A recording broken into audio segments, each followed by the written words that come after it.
Hey guys, welcome to Lifebuilds. We bought another shitty car. Like I said, we just bought this brand new car. Obviously, it needs nothing except for a lot of things. Because we only paid $800 for it. Yeah, that was fun. Yeah. Starting it off at the front, we've got these high-performance tires here. As you can tell, there's some weight reduction with this weather cracking. Really helps you grip the road at 2 a.m. on a dark back alley. And on the next part of the car, we've got this nice aftermarket duct tape, really keeping the cold air in during those winter mornings because the heat doesn't work for some reason. And then back here, we got our gas tank, which works no problem. So moving on, let's look at this back end. Don't look at that.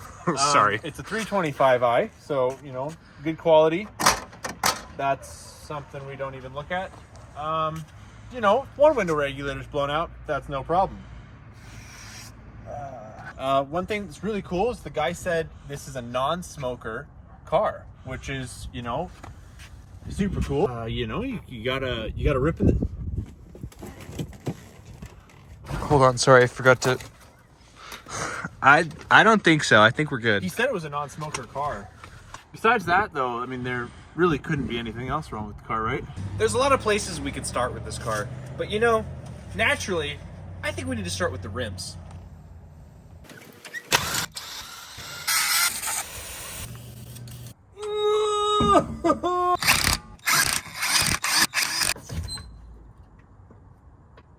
There, isn't that much better?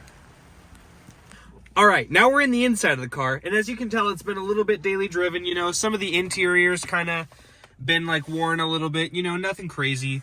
The heat doesn't work, you know, it's a little bit icy. Now let's see if it starts up.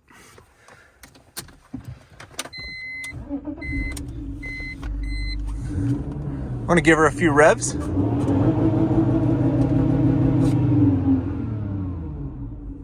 What's all that smoke? Oh, crap.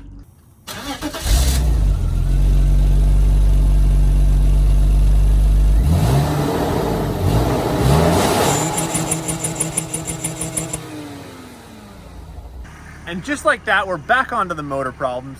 This thing's smoking just about as bad as the owner smokes just as bad as the owner did. It's just as bad as the owner did. What we're going to be looking at is why is it smoking, how we're going to fix it, and a little bit more about the car. If you come over here, we noticed a few problems with the car. So she's misfiring occasionally, and it smokes. But one more thing, we pull up the dipstick, pretty hard to pull up. See that? It's got a pretty bad suction and the car starts to die. It also does the same thing on this.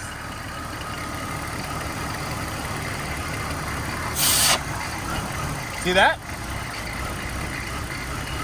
And then you put it back on and the car starts running fine. Now when it starts misfiring, it starts puking out smoke. But when it's not, if you look over there, it's not smoking very much right now. Which leads us to our conclusion.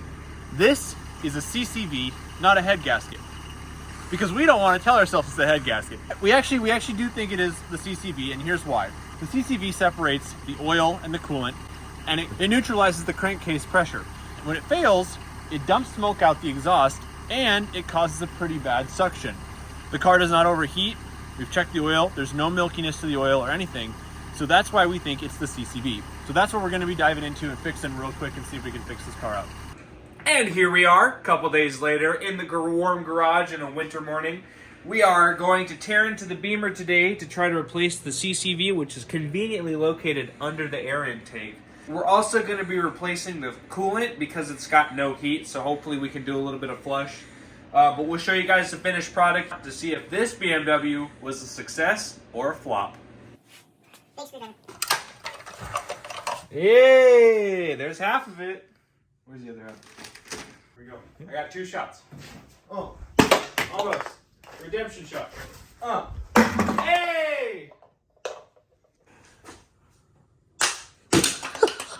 Kobe.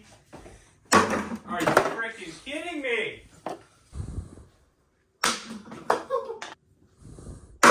Oh, let's go. Boom! Just like that, we're done. Let's see if she starts.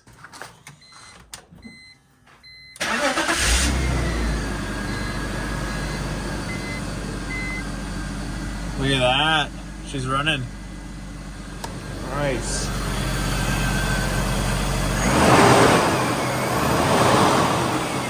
Alrighty guys, now that we know that Little too much. now that we know that it runs, we get to check if we actually fix the problem. Let's go. Look at that. No suction right there. Let's check the oil cap. Look at that. Comes off no problem. Meaning that we just fixed the problem. You can't see because it's super dark. We've been working for about 5 hours here, but the car is no longer smoking and we have fixed the car. So simple $40 part and a lot of hours, we're all fixed up.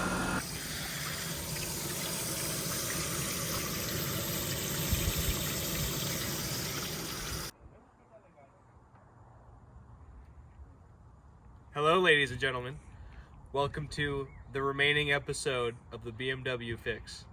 Currently, we are doing nothing because we've been out here for 6 hours, but it's been a productive 6 hours. We've gotten the coolant flushed, we've gotten the back resprayed, cleaned it up a little bit, made some of the trim a little blacker, and my oh my, this car is starting to look real good.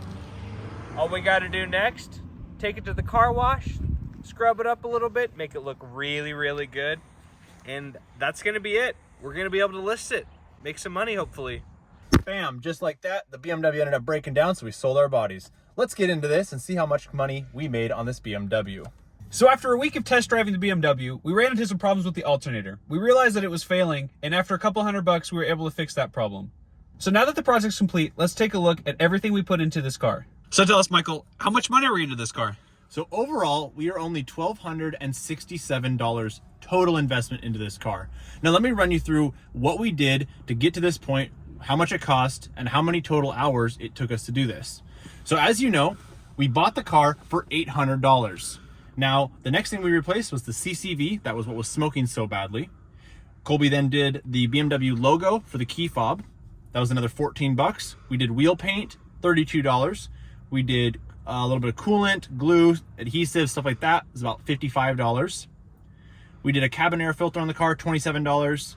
We did some more fuel additives, some seafoam, some gas, a bunch of stuff like that. That ended up being about $45. The alternator that randomly failed, that was $248. And that brings our total to $1,267. Nice, that's good to hear. So how much did we end up making on this? So overall, if you take our sale price, which was $3,300, which if you look at the market around us, they were going for about $4,500, but we knew this car was not anywhere near perfect. We told the person about that. We were like, hey, look, the window regulator's broken, bunch of little dents. We didn't want to screw anybody over, so we sold it to him for $3,300, which he was very excited to buy. $3,300 minus $1,267 is $2,033, which is pretty good for only 27 total man hours, which roughly works out to be about $60 to $70, depending on how you calculate it, per hour. All in all, I'm really happy with how this car turned out. For the amount of time we put in, we were able to bring this car right back to life and make some money in the process. Michael, how do you feel? Honestly, this car was super fun. It was cool to own a car for a little bit, and I'm proud of what we did to it. We really saved it from going to the crusher, gave someone a nice car. But if you enjoyed this style of content, make sure to smash that subscribe button. We have a goal of hitting 3 subscribers by the end of the year. On our way, we got 1 so far. Anyways, like this video, share it to your friends. See you guys in a few weeks.